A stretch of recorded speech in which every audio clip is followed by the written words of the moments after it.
Everyone welcome back to my today's new video.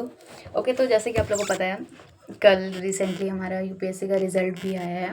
बहुत लोगों ने बहुत अच्छा स्कोर किया और बहुत लोग ऐसे भी हैं कि जिनका बहुत सारा, किसी का लास्ट अटैम्प्ट था, किसी का कुछ अटैम्प्ट था, उनका नहीं हो पाया। तो इट्स ओके, ये भाग दौड़ का है ही, हार जीत का ये एग्ज़ाम ही है। किसी का होगा, किसी का नहीं होगा। इतने लोग एग्ज़ाम देते हैं, उसमें सिर्फ इस बार 998 सीट ही मिला है, आईपीएस, आईएफएस एंड आईएएस को मिला के। तो ज़्यादा टेंशन लेने की बात है नहीं, लेकिन हाँ, इससे मेरे पे थोड़ा काफ़ी ज़्यादा ये हुआ है। अभी मेरी पढ़ाई बिल्कुल नहीं हो पा रही है, सच बताऊँ तो बिल्कुल नहीं पढ़ पा रही हूँ मैं। आप लोग देख भी रहे होंगे मेरी वीडियोज़ नहीं आ रही है, पता नहीं क्यों, लेकिन अभी काफ़ी ज़्यादा गिल्टी फील हो रहा है। नहीं पढ़ना है, अब टाइम है नहीं हमारे पास। ऐसा लगता है कि हाँ 2 साल है, 3 साल है, लेकिन जैसे आपको पता है इसका सिलेबस बहुत वास्ट है, बहुत कुछ है भाई। मतलब मैं अभी नहीं एक्सप्लेन करना चाहती, मेरा अभी कुछ बोलने का मन भी नहीं कर रहा। मतलब ऐसे अंदर अंदर से थोड़ा सैड फीलिंग आ रही है, पता नहीं क्यों। हाँ, अब ये है, मेरे को इतना पता है कि ये मेरी गिल्ट वाली फीलिंग्स है। तो खैर जो भी है उसको छोड़ के अभी हम अपना स्टार्ट करेंगे अपनी स्टडीज़, ठीक है। तो आज शायद एक पीडब्ल्यू की क्लासेस भी नहीं हो पा रही थी, तो आज होने जा रही है, ठीक है। तो आज आई थिंक ये है, आज ये हुआ है, एंशियंट हिस्ट्री को शायद आज सर ने पढ़ाया है। ये देखो, ये मेरा टाइमिंग भी लग गया लेकिन पे। और अच्छा, क्लास अभी लाइव चल ही रही है, तो अभी भी मैं वही कंप्लीट करूँगी, एंशियंट हिस्ट्री।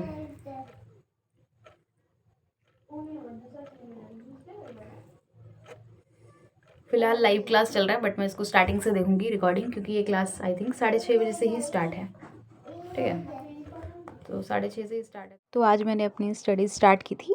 तो आज जैसे कि आपको पता है, आज फर्स्ट क्लास थी हमारी एंशियंट हिस्ट्री का। तो एंशियंट हिस्ट्री आज सर ने स्टार्ट किया था। तो ज़्यादा कुछ नहीं, बस इंट्रोडक्शन की सर बोल रहे थे कि 3-4 क्लासेस ही लेंगे, जैसे ब्रिज कोर्स चल रहा था ना, वैसे ही। आप इसको नोट डाउन कर भी सकते, नहीं भी कर सकते, फिर भी मैंने किया थोड़ा बहुत। हिस्ट्री को कितने पार्ट्स में डिवाइड किया गया है ना, पूरा पाषाण काल, योग, इतिहास को कितने भागों में बांटा गया है, आदि इतिहास काल, प्राक इतिहास काल, ठीक है, वो सब का डेफिनेशन। मतलब ऐसे ही नॉर्मली बेसिक चीज़ें सर बता रहे थे इसके बारे कि हमारे सिलेबस में क्या क्या रिलेटेड है, ठीक है। इतिहास में बहुत सारा आ गया ना, जैसे history, modern history, medieval history, ancient history, और इसमें कला और संस्कृति भी आ जाता है। तो जैसे हमारा मिडिवल हिस्ट्री जो है, उसमें से शायद सिर्फ मेंस में आता है, बाकी सब जो है प्रीलिम्स में भी आता है और मेंस में भी आता है। तो हमें सबसे पहले है यूपीएससी के लिए, फर्स्ट ऑफ ऑल हमें पता होना चाहिए कि कितना सिलेबस है। यूपीएससी में हमें ये पता होना चाहिए कि हमें क्या पढ़ना है, ये नहीं पता होना चाहिए हमें क्या नहीं पढ़ना है। That is a point. Actually में इतना वास्ट सिलेबस है इसका, तो क्या नहीं पढ़ना है वो चीज़ हमें पता होना चाहिए। पता लगा कुछ ऐसी चीज़ें हैं जो हमें नहीं ज़रूरत है, कहीं पे भी नहीं आ रहा है वो चीज़ें हम लोग पढ़ रहे हैं, तो ऐसा नहीं होना चाहिए, क्योंकि हमें बहुत सारी प्रॉब्लम हो सकती है। नमाज में, चाहे वो 8:30 से 9:30 निकले या फिर 8 से 9 निकले, 1 घंटे की नमाज के बाद आज हम लोग कम से कम 11 बजे या फिर 12 बजे तक पढ़ेंगे। ज़्यादा हाई फाई तो नहीं लूँगी मैं, लेकिन 11 नहीं तो 12 तक हाईएस्ट हमारी पढ़ाई जाएगी। क्योंकि कल हमारा मतलब एक टेस्ट भी है, तो वो आज हम टेस्ट की तैयारी भी करेंगे, क्योंकि उसके बाद तो टाइम मिलेगा नहीं और मुझे लगता है मैं शहरी में पढ़ नहीं पाऊँगी। तो फिर ओके, तो फाइनली मैंने पढ़ लिया नमाज़। और भाई नमाज़ पढ़ने के बाद अभी आपको पता है कितना टाइम हो रहा है, 10 बज गया। लेट मैं गई थी नमाज़ पढ़ने के लिए, 10 बज गया है। थोड़ा सा हिस्ट्री बाकी भी है, हिस्ट्री का भी किया है, ठीक है। तो अब मैं सोच रही हूँ जो हमारा कल क्या है एग्ज़ाम, फर्स्ट ऑफ ऑल मुझे लगी बहुत तेज़ भूख, तो मैं पहले खाऊंगी, लेकिन देख लेते हैं इससे पहले कल है हमारा एग्ज़ाम, ओके। अरे तो कल एग्ज़ाम है, आई थिंक देख लेते हैं क्या है सिलेबस, कौन से जिसका एग्ज़ाम लेना है, तो उसका थोड़ा रिवीजन कर लेंगे। कुछ नोट्स बनाए थे हमने 2-3 से, पता नहीं क्या हो रहा है मेरे साथ। मैं सोई हूँ भाई दिन में 2.5 घंटा, और शहरी में भी मैं नहीं उठी, क्योंकि मेरी आंखों से क्या लग रहा है, कितना नींद आ रहा है मुझे, ऐसा क्यों है मेरे साथ।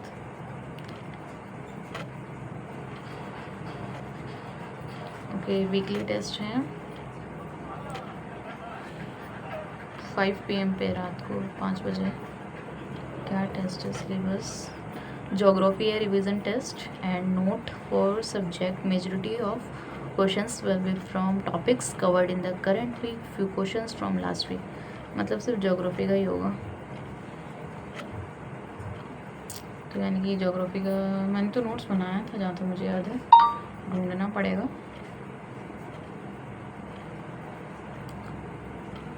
एक क्लास में मेरा बाकी है। अच्छा चलो आज मैं ये कर लूँगी लास्ट, नहीं है ज़्यादा, इसके 4 क्लासेस है तो हम इसको अभी ही कर लेंगे कवर। ठीक है, अभी ढूंढती हूँ मैं पहले ज्योग्राफी के नोट्स कहाँ हैं मेरे।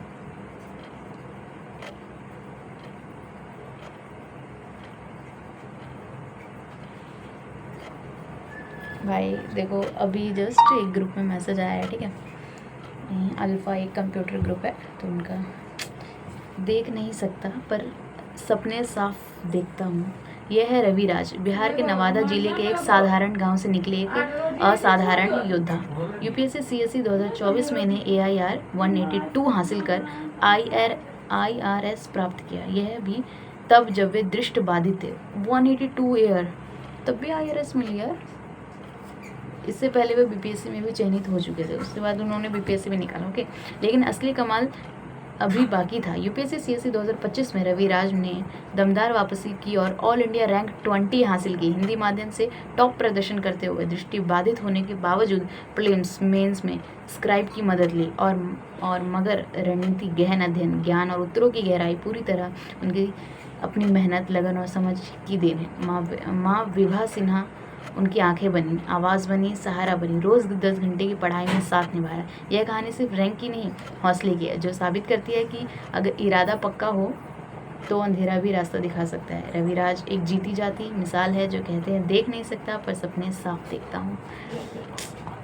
कल से रिजल्ट आया तब से तो और ज़्यादा मेरे को, मैं डिमोटिवेट क्यों हो गई, मेरे को मोटिवेट होना चाहिए था बहुत सारी चीज़ें ऐसे जैसे इनको देख के। तो हमारे पास तो सब कुछ है यार, रिसोर्सेज हैं, पढ़ने का टाइम है, आँख है हमारे पास, ऊपर वाले ने हमें सब कुछ दिया है, बट फिर भी हम नहीं पढ़ रहे हैं, तो कितनी बेशर्मी की बात है। ग्रुप में जुड़े सभी विद्यार्थी इस मैसेज को जरूर पढ़ें। जो कुछ देख नहीं सकता वो भी इतिहास रच सकता है, उसका एक जीता जागता उदाहरण। तो एग्जैक्टली यार, हम लोग देख सकते हैं, पढ़ सकते हैं, हमारे पास हाथ पैर मतलब सब कुछ है, तो हम क्यों नहीं कर सकते? कर सकते हैं यार। तो मैंने ज्योग्राफी का नोट्स बनाया था, जहाँ तक मुझे याद है मैंने कुछ पेजेस में लिखा था, बट वो पेज मुझे मिल नहीं रहा है। एक्चुअल में ये वो पेजेस हैं जो मेरे को स्कूल में मिला था, मतलब एक्स्ट्रा था तो मैंने इसे यूज़ कर लिया कि चलो इसके एक साइड पे खाली है तो उसको यूज़ कर लेते हैं। तो वैसे भी ये 3-4 क्लासेस ही हैं, पर मेरे को मिला नहीं काफ़ी ज़्यादा ढूंढने के बाद भी ज्योग्राफी का नोट्स। तो उसके बाद मैंने ढूंढा, नहीं मिला, तो मैंने कहा चलो छोड़ो कोई बात नहीं, चल जाते हैं खाना खाने के लिए। खाना खाकर मैं आ ही गई थी। खाना खाने के बाद आके और मैं नागिन देख के मैंने खाना खाया। उसका बाद चलो भाई अब पढ़ लेते हैं थोड़ा सा। तो ज्योग्राफी का मेरे को रिवीजन करना था क्योंकि इसका है हमारा कल टेस्ट, तो उसका मैं लेके बैठी थी। तो मतलब बस जो से पढ़ रही थी उसको रीडिंग ही करना था, ज़्यादा कुछ था नहीं। लास्ट वाला जो क्लास था ना डे 4 का, वो मैंने नहीं किया था, तो मैं सोच रही हूँ अभी अगर आगे टाइम मिले तो वो मैं ज़रूर करूँगी। तो जो भी चीज़ें था उसको रिवीजन किया और फिर से मेरे को वही दिक्कत आया था, अक्षांश और देशांतर वाले में थोड़ा कन्फ्यूज़न हो रहा था। तो मुझे लगता है इसका वीडियो ऑन करके मेरे को फिर से 1-2 बार देखना पड़ेगा। जितना बार मैं उसको देखूँगी ना तो ठीक होगा। और भी 2-3 चीज़ें हैं उसमें पॉइंट्स जो मेरे को नहीं समझ में आ रहा था, फिर मैं उसको ट्राई भी करी थी, मतलब डायग्राम थोड़ा बना के कि हाँ उत्तर से दक्षिण, दक्षिण उत्तर, दक्षिण, पूर्व, पश्चिम, ये तो मेरे दिमाग का उत्तर दक्षिण हो जाता है, but it's okay. As aspirant आप लोग भी रिलेट कर पा रहे होंगे। ये सब चीज़ें मेरे को काफ़ी ज़्यादा ये करते हैं। एक तो मेरे को पता है, सच बताऊँ तो मेरे को डायरेक्शंस के बारे में पहले तो अब समझ में आने लगा, अब जाके सच में बता रही हूँ। 11th-12th में मेरे को समझ में आया कि अच्छा ईस्ट वेस्ट नॉर्थ, तो अभी फिर भी मैं अभी कन्फ्यूज़ हो जाती हूँ, ईस्ट किधर है, वेस्ट किधर है, नॉर्थ साउथ। अभी तो जैसे फ़ोन में हमारे कंपास होता है फिर भी, बट तो आज मैंने अपना किया था ज्योग्राफी का डे 1, 2, 3 तक तो कंप्लीट कर लिया था। पीपीटी से रिवीजन कर रहे थे तो टाइम तो लगता ही है, लगभग 1 घंटा रिवीजन। तो रिवीजन करने के बाद लगभग हमारा टाइम हो ही गया था, 11 लगभग बज गए थे। तो फिर पापा आ गए थे तो उनको खाना वाना भी खिलाना पड़ता है। एक्चुअली मम्मी की थोड़ी तबीयत ख़राब है इसलिए वो मम्मी। और बाय द वे गाइस, अभी मेरी ना वीडियो आ रही है, रुक रही है बीच बीच में, मैं काफ़ी ज़्यादा डिमोटिवेट हो रही हूँ, पता नहीं क्यों। और ऊपर से कभी कभी ऐसा होता है ना कि हाँ वीडियो पे सब्सक्राइबर्स नहीं बढ़ रहे, व्यूज़ नहीं आ रहे, तो इसकी वजह से मैं डिमोटिवेट हो जाती हूँ ना। तो कभी कभी वीडियो नहीं बनाने का मन करता है, बट ऐसा नहीं है, धीरे धीरे करके ही हमें कामयाबी मिलेगी। जो भी यूट्यूबर्स है या फिर जो भी और भी चीज़ें हैं उनको भी टाइम लगा है, तो मुझे भी लगेगा। 1 साल ऑलमोस्ट हो गया है, बीच में मैंने छोड़ दिया था, बट फिर भी। और यूट्यूब पे वीडियो बनाना, मेरे अपनी चीज़ें शेयर करना, दैट्स लाइक माई हॉबी है। मेरे को अच्छा लगता है ये चीज़, पता नहीं क्यों अच्छा लगता है। कि मेरे को लगता है कि कहीं ना कहीं एक कनेक्शन बना हुआ है कुछ फ्रेंड्स से जो दूर हैं। खैर कोई बात नहीं, अपनी मेहनत जारी है भाई, ट्राई करते हैं। वैसे भी ये यूपीएससी बहुत बड़ा चीज़ है और लोगों को जब पता चल जाता है तो और ज़्यादा ये हो जाता है। खैर कोई बात नहीं। तो आज बज गया था 11 बज ही गया था, तो मैंने सोचा जो डे 4 का जो हमारा बाकी है उसको लेके थोड़ा सा बैठ जाते हैं। डे 4 का निहारिका जो भी सिद्धांत है ब्रह्मांड के प्रति, उसको लेके मैं बैठ गई थी, ब्रह्मांड वाला। तो इसके बीच में ना, अभी मैं तो रिकॉर्डेड देखती हूँ, तो बीच में 10-15 मिनट का बड़ा गैप हो गया था। सर ने शायद वीडियो में कुछ प्रॉब्लम हो गया था, फिर मैंने उसको बढ़ाया आगे। ज़्यादा था नहीं कुछ, धीरे धीरे करके इसको भी आराम से कवर किया। बाकी कल यूपीएससी का रिज़ल्ट है। इस बार AIR-1 जो है, जो क्या नाम है उनका, अग्नि कोठारी सर जी, AIR-1 राजस्थान से आया है भाई। वो ऑलरेडी MBBS डॉक्टर रह चुके हैं, उनके बाद भी उन्होंने यूपीएससी क्रैक किया, और क्रैक की भी 3rd अटैम्प्ट में। फर्स्ट अटैम्प्ट में ही उनका हो गया था, तो फिर वो शायद किसी जॉब पे थे। उसके बाद MBBS डॉक्टर होने के बावजूद उन्होंने IAS, किस्मत है भाई, लक है और मेहनत है। इसे किस्मत और लक नहीं बोल सकते, इसको मेहनत बोल सकते हैं। उन्होंने भाई दिन रात मेहनत की होगी, वो है एक पॉइंट, क्या ही बोल सकते हैं। चलो 11:30 तक मेरा लगभग हो ही गया था। इसके बाद आ जाते हैं मेरे पापा, और पापा आ गए हैं।